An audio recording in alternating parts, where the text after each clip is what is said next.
मी प्राध्यापक संदीप लक्ष्मणराव वाघ, मुंसाजी आदिवासी आश्रमशाळा माणिकडोह,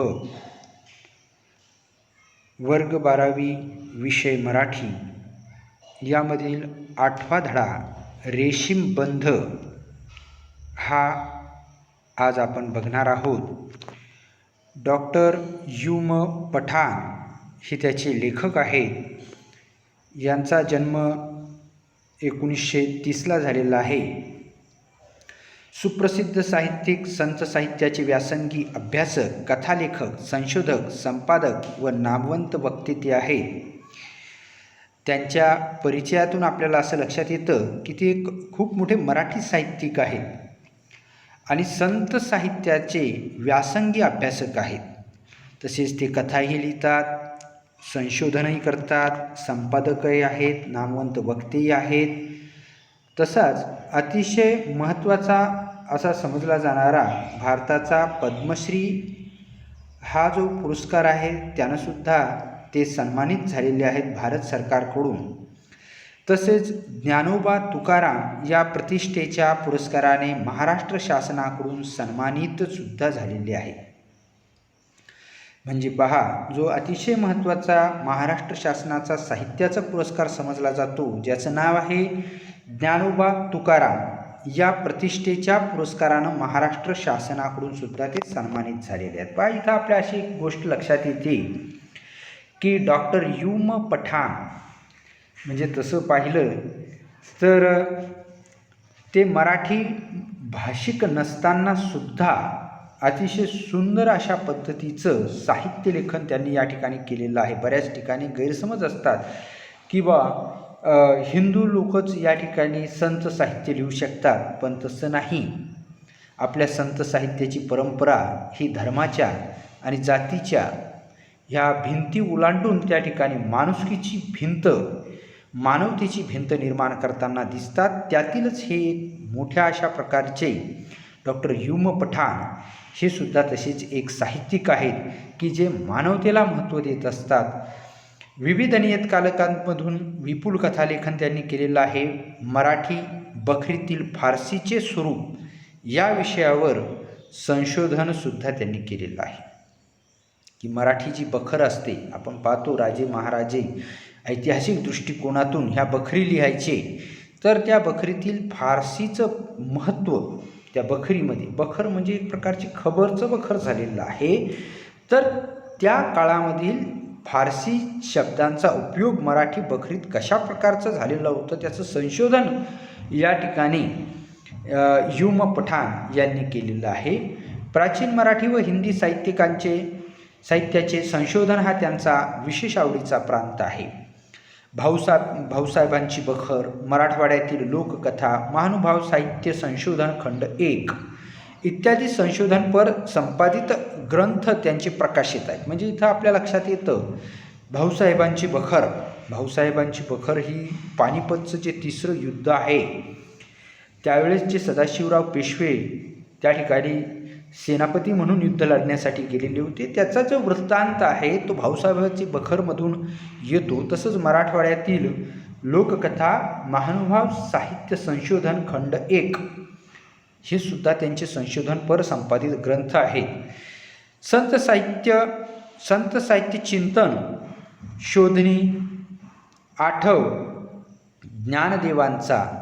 ज्ञानदेवीचा, अजून आठवतं इत्यादी लेखसंग्रह प्रकाशित आहेत. मराठवाड्यात विखुरलेल्या शिलालेखांचा, ताम्रपटांचा शोध हे त्यांचे अत्यंत मौलिक संशोधन कार्य आहे.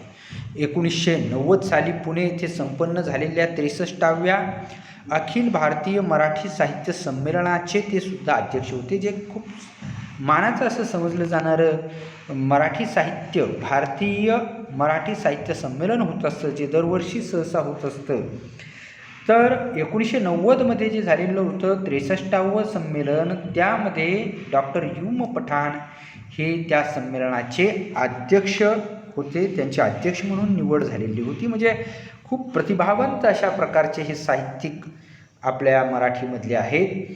या ललित गद्यपाठामधील उत्तर रात्र, पहाट आणि सकाळ या प्रहारांचे ललितरम्य शैलीतील वर्णन वाचकाला चैतन्याचा परिस्पर्श घडवते. पहा, खरं म्हणजे आपण वर्तमान विसरून एक तर भूतकाळात जगतो, भूतकाळाच्या आठवणी काळात जगतो, अथवा भविष्यकाळाचा वेध घेत वर्तमान काळाला विसरत असतो.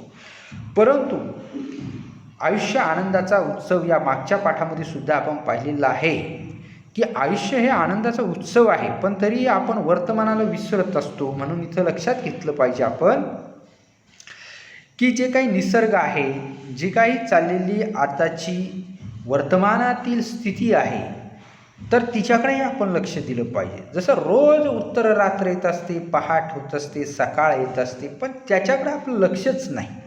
आणि म्हणून या पाठातील रेशीमबंध हा जो पाठ आहे, इथं आपण लक्षात घेतलं पाहिजे की हा जो रेशीमबंध पाठ आहे, तर त्यामध्ये उत्तर रात्र, सकाळ आणि पहाट आणि सकाळ यामधला असणारा एक ललित रम्य शैलीचं वर्णन इथं एक माणसाला चैतन्य निर्माण करणार आहे, जे आपल्या चैतन्याचा परिस्पर्श घडवतं. उत्तर रात्रीपासून ते पहाटेपर्यंतची जी नीरव शांतता आणि निद्रिस्त भवताल, पहाटेनंतर सकाळपर्यंत वृक्षवेली पाखरांना हलकेच येणारी जाग यांची संवेदनशील मनाने टिपलेली जिवंत शब्दचित्रे मनाला अतिशय उल्हासित करतात. म्हणजे इथं जे आपण सांगितलेलं आहे की उत्तर पहाट म्हणजे मध्यरात्र झाल्यानंतर रात्री 1 वाजेपासूनचा जो कालावधी आहे त्याला आपण उत्तर पहाट म्हणतो. तर ती उत्तर उत्तर रात्रीपासून पहाटेपर्यंतची जी अतिशय नीरव शांतता आहे, कारण जीवन धकाधकीचं झालेलं आहे. त्यातही शहरातील भागामध्ये तर अगदी मध्यरात्रीपर्यंत जो एक कलह चालू असतो, जो एक आवाज चालू असतो, जो एक कर्कशपणा असतो, जे काही म्हणजे या ठिकाणी आपल्याला असं सांगता येईल की धकाधकीचं जे जीवन आहे त्यातून जो एक शांततेचा असणारा हा अनुभव मिळतो आपल्याला, तर तो उत्तर रात्रीपासून पहाटेची नीरव शांतता, सर्व काही झोपलेले असतात, निद्रिस्त भवताल असतो आणि सकाळीच वृक्षवेली आणि पाखरांना येणारी सुद्धा जी जाग असते ती किती संवेदनशील मनाने टिपलेली, इथं जिवंत शब्दचित्र केलेली आपल्याला या ठिकाणी दिसतात. वृक्षवेली फुले पाखरे यांच्याबद्दल वाटणाऱ्या आत्मिक ओढीमुळे त्यांचे आणि आपले युगानुयुगांचे नाते आहे असे लेखकाला वाटत राहते. आणि बरोबर आहे, ही वृक्ष आहे, वेली आहे, फुले आहे, पाखरे आहे, यांच्या म्हणजे ही जी भूतदया ज्याला म्हणतो आपण, हे जे पर्यावरण आहे हे जगवणं खूप गरजेचं आहे. म्हणून आज आपण पाहतो शाश्वत पर्यावरण त्यासाठी म्हटलेलं आहे की हे जगलं पाहिजे, हे सर्व राहिलं पाहिजे. फक्त मानवच जगणं इथं कठीण आहे, कारण हे सर्व जगल तरच मानव या ठिकाणी सुखानं जगू शकतो. म्हणून हे वातावरण, हे पर्यावरणात येणारे जे काही सजीव आहेत आणि हे संपूर्ण जे एकूणच अधिवास आहे हा जगला पाहिजे.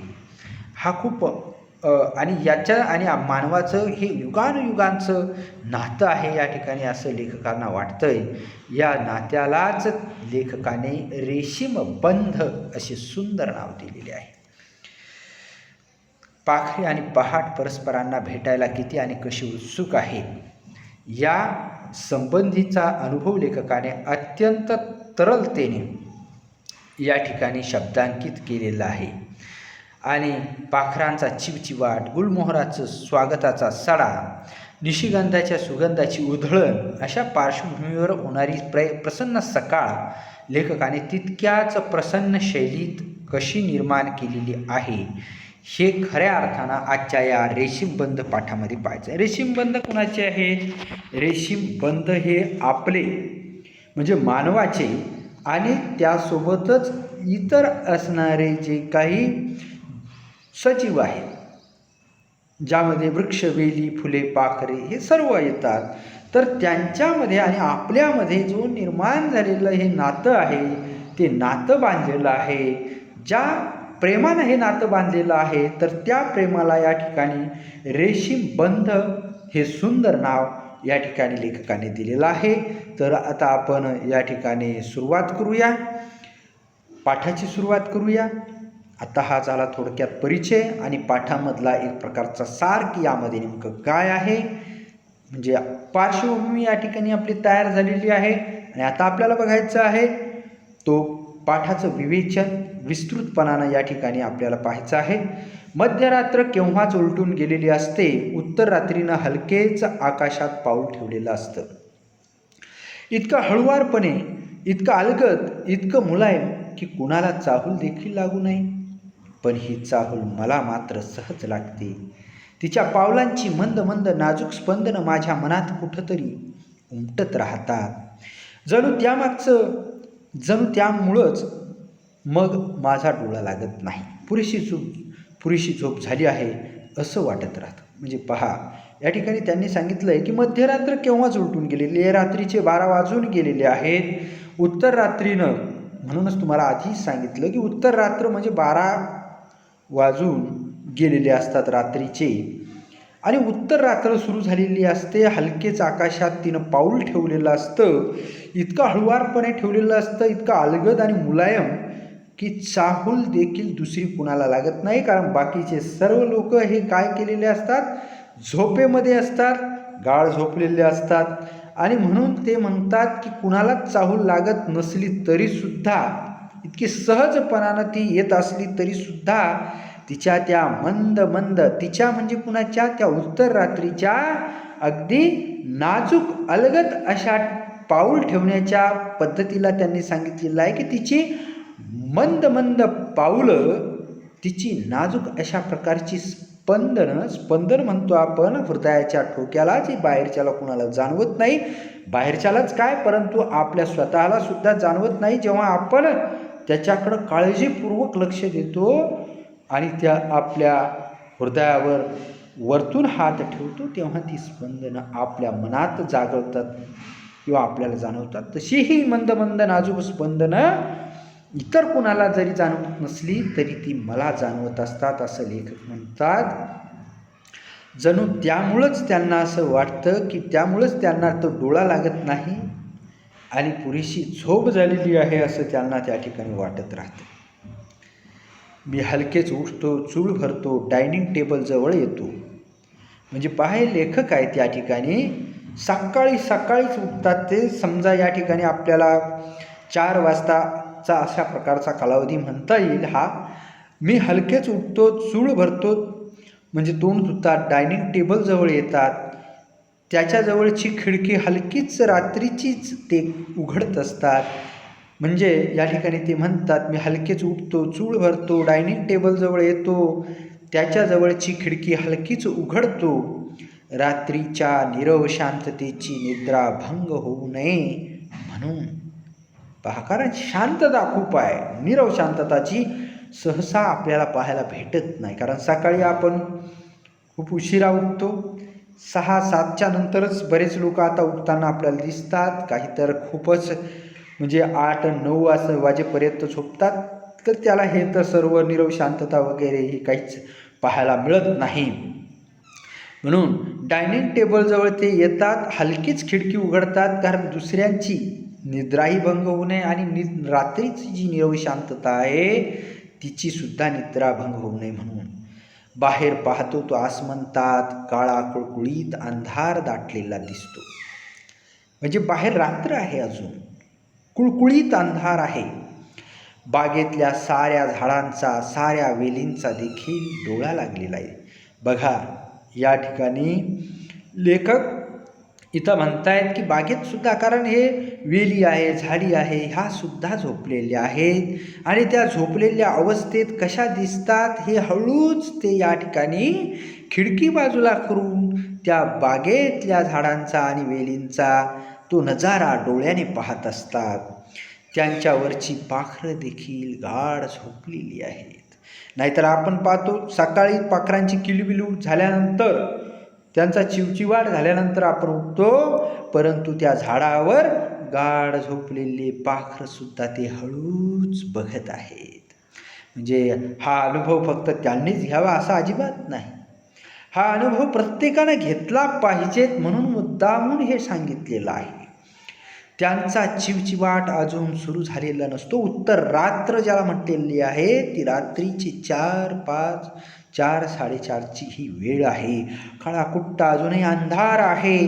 त्यामध्ये झोपलेले सर्व लोक तर झोपलेले आहेत, परंतु झाडी आणि वेलीसुद्धा झोपलेली आहेत. त्याच्यावर बसलेले जे पाखरं आहेत ती सुद्धा झोपलेली आहे. कारण आता फक्त पहाटेचे 3-3:30 तर वाजलेले असतात. हे उत्तर रात्र मी ज्याची अपेक्षा केलेली आहे की 4 वाजेपर्यंतचं, तर त्याच्याही अर्धा 1 तास अगोदर म्हणजे 3-3:30 वाजेची असणारी ही उत्तर रात्र आहे. का कुणास ठाऊ. पहा या ठिकाणी आपल्याला दिसतंय, लेखक इथं चित्रामध्ये दिसत आहेत आपल्याला. हळूच खिडकी बाजूला केलेली आहे. डायनिंग टेबलवर सकाळीच उठण्याची सवय खूप चांगली असते, परंतु मित्र हो, विद्यार्थी मित्रांनो, ही सवय मात्र आपण हळूहळू गडप केलेली आहे. रात्रीचं लवकर झोपणं आणि लवकर उठणं ही आपली एक परंपरा होती, पण आपण त्याला सर्वस्वी मुकलेलो आहोत. आणि आता रात्रीच काय, परंतु 3-3:30 वाजेपर्यंत काय, परंतु आता 8-9 वाजेपर्यंत आमचीच मुलं इथं उठत नाही. दुसऱ्याला सांगून काय फायदा आहे. विद्यार्थी 10वीत गेलेले आहेत, 12वीत गेलेले आहेत, परंतु सकाळी उठून केलेला जो अभ्यास आहे, सकाळी 4 वाजता उठून त्यावेळेचा जो काही अनुभव आहे नीरव शांततेचा आणि भोवतालच्या असणाऱ्या लोकांचा, म्हणजे जे भोवताली असणारे जे काही निद्रिस्तपणा आहे त्याचा तो अनुभव मात्र कदापि घेताना आपल्याला दिसत नाही. इथं लेखक उठलेले आहेत. त्यांच्या घड्याळामध्ये आपण पहा, त्यांच्या घड्याळामध्ये 3:30 वाजलेले आहेत आणि त्यांनी काहीतरी लिहायसाठी या ठिकाणी हे घेतलेलं आहे. तोंड वगैरे धुतलेलं आहे आणि सकाळी स्वतःचा चहा स्वतः तयार करून ते हलकेच बाजूला, खिडकी बाजूला करून बाहेर बघत आहेत. इथं आपल्याला दिसतंय की सुंदर अशा प्रकारची बाहेर बाग आहे, झाडी आहेत, वेली आहेत. रात्रीचे असणारे जे तारे आहेत चमकणारे ते सुद्धा ते बघत आहेत. असं हे हृदयस्पर्शी असणारं विहंगम दृश्य ते आपल्या डोळ्याने पाहतायत. आणि की लेखकाला होय तरी काय, हेच तर त्यांचा खरा डाटा आहे, हीच त्यांची माहिती आहे. बघूया पुढं.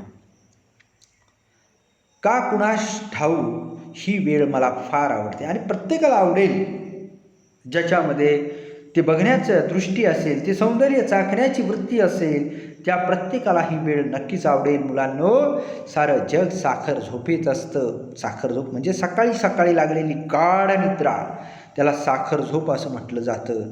आणि म्हणून इथं म्हटलेलं आहे, लक्षात घ्या की सारं जग साखर झोपेत असतं. साऱ्या चिंता काळज्या मिटल्या विरलेल्या असतात. मन कसं समेवर आलेलं असतं. मला वाटतं आपलं खरं मन हेच असतं, जे सुखदुःखाच्या पलीकडे कुठेतरी दूर दूर गेलेलं असतं. म्हणजे इथं त्यांनी सांगितलेलं आहे, ही वेळ त्यांना खूप आवडते. साखर झोपीची वेळ असते इतरांसाठी.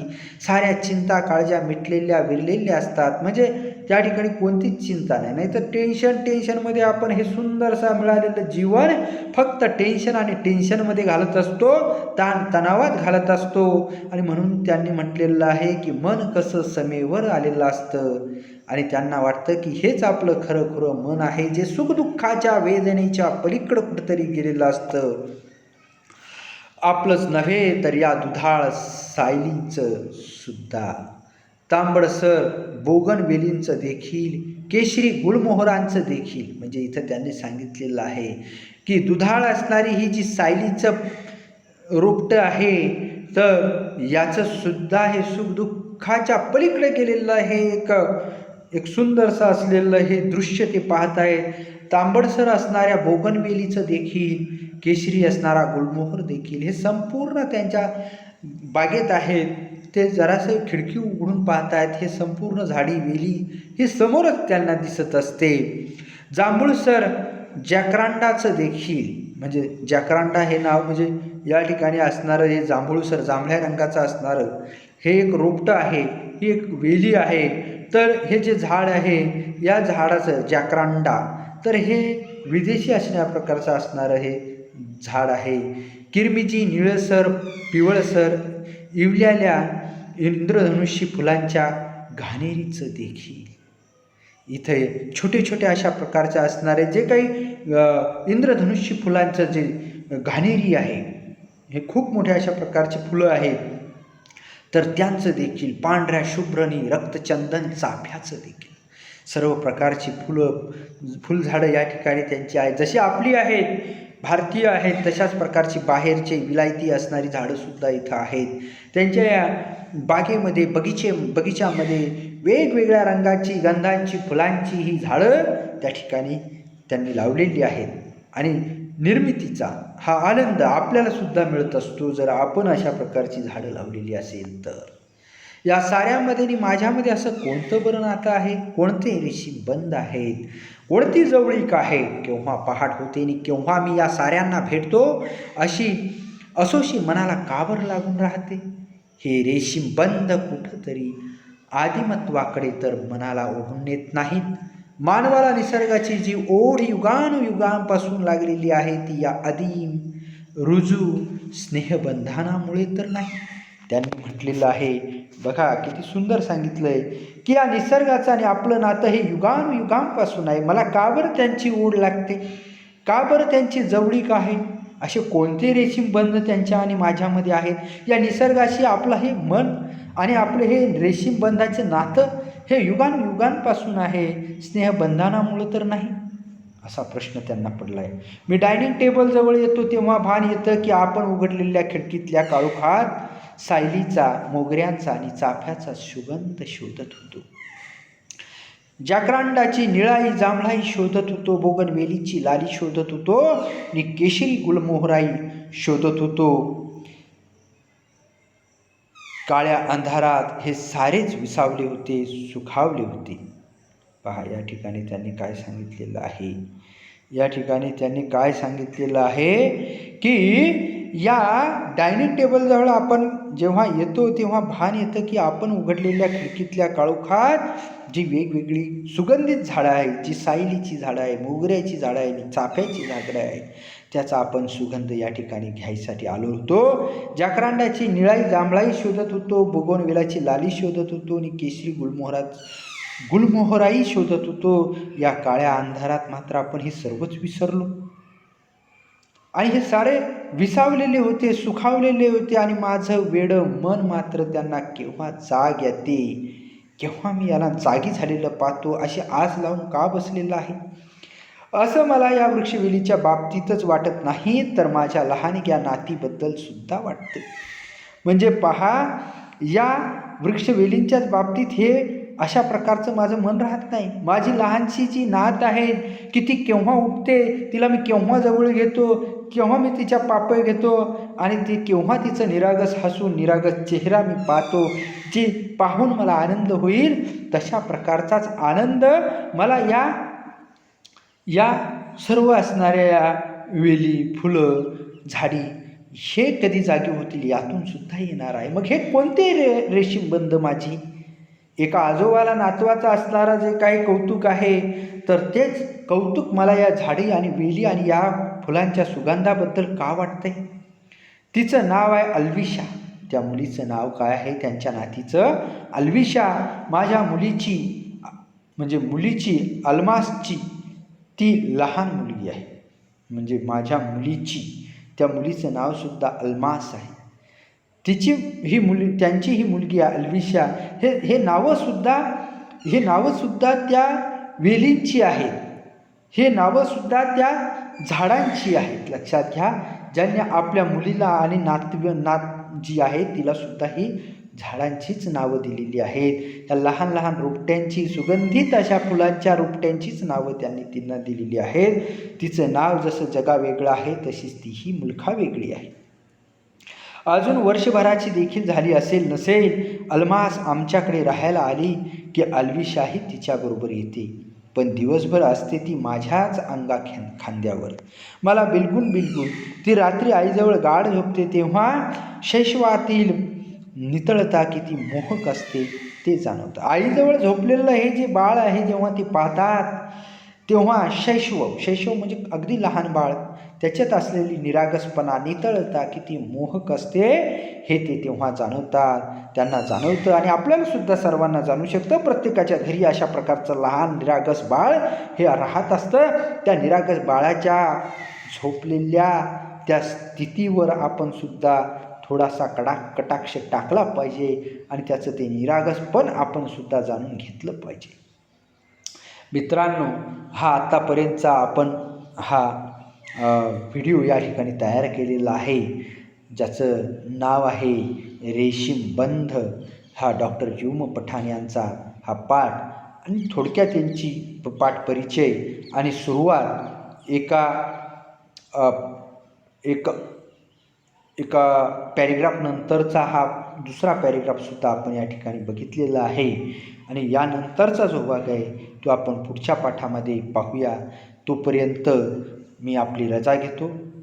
धन्यवाद.